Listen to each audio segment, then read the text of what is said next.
Welcome back here on the Gull Sports Network. Happy to have back Dolph Hegewisch. We haven't talked to him since the first Saturday of the season, and obviously a lot has changed with this team since then. An opening loss to Hobart, Dolph, but then what happened with this team? Things are clicking, 8-match unbeaten streak, and I've been here a while with the program. Haven't seen that since 2015 with DeBartolo at the helm. That's right, yeah. I think everything's starting to click. Everything that we've been working on the past 3 years with Coach Hargrove, and as my first class is coming up, I think everything's starting to come together, and the guys look really sharp and dangerous going forward. Yeah, can you give me your thoughts on the offense, kind of maybe what kind of changed after that opening weekend? You guys came out 1-1. Was there anything really re-emphasized or you learned about the team in that opening weekend? I think it was just a humbling experience to lose the first game. Gotcha. And then we came back the next day and wanted to prove to the country what we are. And I think we've been doing that ever since the first game. So we look really dangerous. So give me your thoughts on what you've seen from the defense, too. Obviously, it's a veteran group back there, but it seems like kind of, they've worked into those leadership roles. Trent and Alex in the center back spots. We're watching this game, too, the way they're commanding the ball. And I remember the last 2 years, Coach Hargrove, he's always yelling about tempo in the back, solidifying possession. Just what have you seen in that area maybe of the game? Yeah, I think Alex and Trent have been probably two of our best players this year so far, and they've really been the rock to our team. I think that their partnership is the most important partnership we have out here right now, and they've been dominant each and every game. So I'm very proud of them and hope they keep it up the rest of the year. Oh yeah, for sure.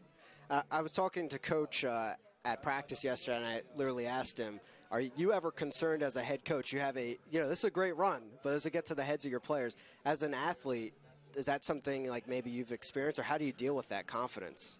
Yeah, I mean, I had something similar to this back at DeMatha in high school, and honestly, you try not to think about it, and I think the guys are trying to do the same. We don't want to think about it too much. I know Coach Hargrove's doing the same thing, trying not to blow their heads up, but we're definitely doing stuff at practice just to keep going, like we're taking it a game at a time. So I think the guys are doing a very good job of it, and hopefully we keep this run going. Yeah, one thing Coach mentioned to me was, just for example, Matt McKenzie has stepped up in practice a bit the last few days out there. Just from your vantage point as kind of a veteran player, what has it been like to see some of those guys kind of stepping up behind? This definitely seems like a group team with a great chemistry out there. It is, absolutely. And Matt McKenzie's done a great job all year. He's had a great attitude since day one, since last spring, and he's worked really hard. And now he's getting the time that he deserves. And I think he had some guys that he looked up to and said, wow, that's what I got to work myself to. And I think he's done a really good job. And now you're seeing he's out on the field getting some quality minutes. For you as now third year really as a Seagull, does anything change mentally when you enter conference play? Obviously there's different rivalries, but how do you take that as a player? Absolutely, yeah. I mean, you get into conference and the level just goes up an extra notch, Everybody wants to do well in the conference, and it's important to do very well. So we, going down the road, we have a good way in the playoffs. Obviously, we hope to be there, and we want to be there, and we should be there.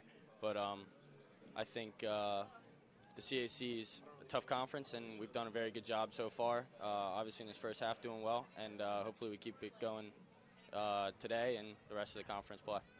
I was talking about with Coach Hargrove yesterday, there's one heck of a stretch coming at home up here with Mary Washington, St. Mary's, and CNU. I know as players you don't want to circle anything on the calendar, but has that been on the back of your heads? Like this stretch will certainly matter to the season. Yeah, sure. I mean, there's guys talking about it. We try not to think about it. We take it a game at a time. Yeah. But obviously coming out of those games, it's going to be really hard, or it's going to be really important to take those games very seriously. And if we come out with 3 wins out of that, I think we put ourselves in a good spot, and I think that the guys are prepared to do that.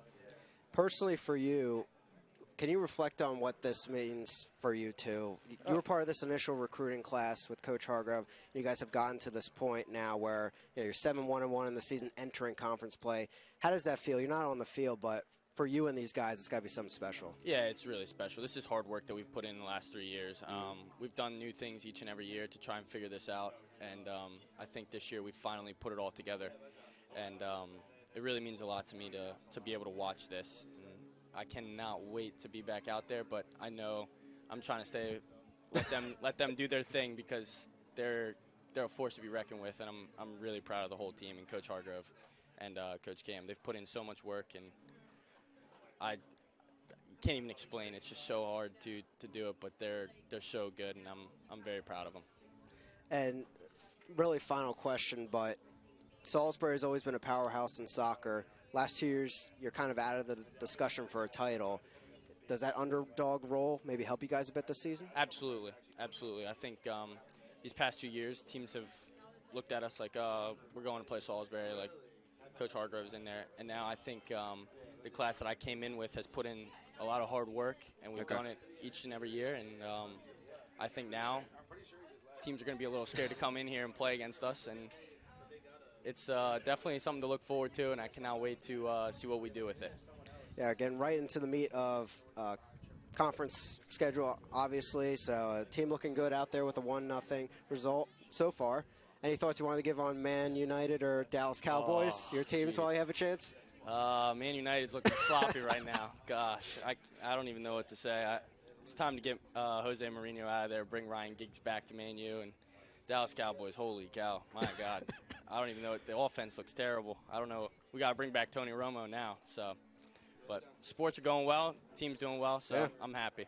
That's all that matters. The Maroon and Gold, good so far this season. Looking for another result. 8 matches unbeaten in a row right now. Looking for another up 1-0. Like to thank Dolph again for taking his time. Hopefully we'll have him again on shortly. Give his thoughts as team enters heck of a stretch in conference play at Penn State Harrisburg next Saturday, and then that great homestand, 3 matches that really could define the season for the Seagulls. We'll be back with second half coverage right here on the Gull Sports Network.